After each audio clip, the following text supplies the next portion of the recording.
Hello? Hey, glad you made it. How's the office look? That's nice and cozy, ain't it? I just want to make sure the office is big enough because small rooms just aren't good enough for the claustrophobic type. Listen, thanks for offering to be the night guard this week. I was honestly thinking of hiring one of our secretaries to take the job, but I guess that'll have to wait another week. Anyway, just to get you started, I'll be here to guide you on the different procedures and precautions you should be aware of while on your shift. Now, I know you're probably already familiar with this kind of equipment, but it's always safe to know the full details, right? Right. Oh, and also, I'd like to mention that as I give you your instructions, I'm going to record this call for future employees whenever they're on their shift without having to call them each night. And this will be the only night I do this. I'll be sure to add more to the tape once I hang up and leave you be. Just know that while I talk, I'll only repeat the details once, so pay attention, alright? Hello, and welcome to your new career as the Night Watch security guard here at Freddy Fazbear's Pizza. This pre-recorded message will provide you with instructions and procedures to make it through each night. Because this is a taped segment, I will only repeat the instructions I have given to you once, so please pay close attention, as there are many possible hazardous outcomes that may occur. Since this is your first night, I'll bring you up to speed on the full details regarding what happens during the night. As we've explained during your interview, the animatronics are known to move around the building during the night and will try to get after the night guards like yourself. So let's start with the basic measures of your office, as they are beneficial to your safety. To your left and right, there are blast doors to prevent any of the animatronics from getting inside. Also to your right is a light to show if something is outside, primarily Freddy out of the original 4. The next thing to go over are the vents behind you. Some of the animatronics might try to use this as an alternate route should the office doors be closed. For this issue, there are sealed doors in the vents that can be closed remotely from your monitor, preventing them from calling into the office. Now, before you even think about keeping any of those things closed, it should be mentioned that power is something that we are very strict on.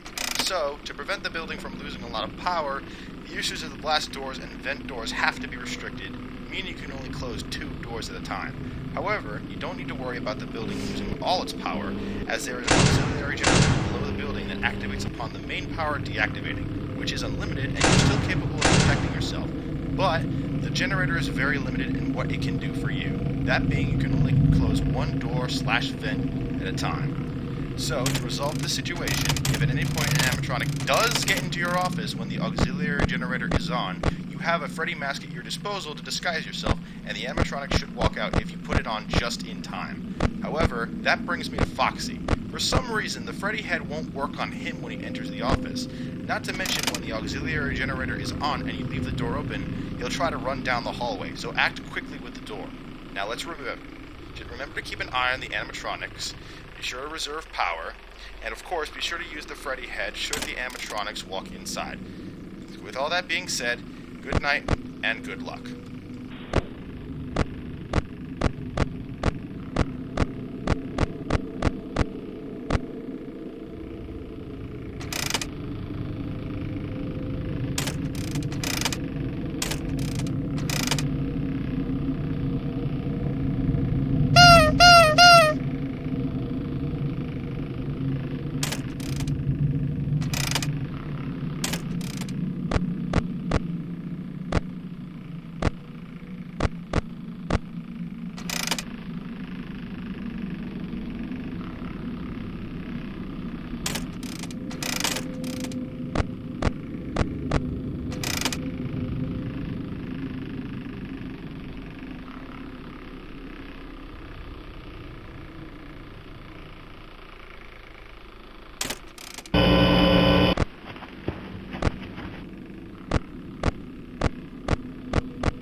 Mm-hmm.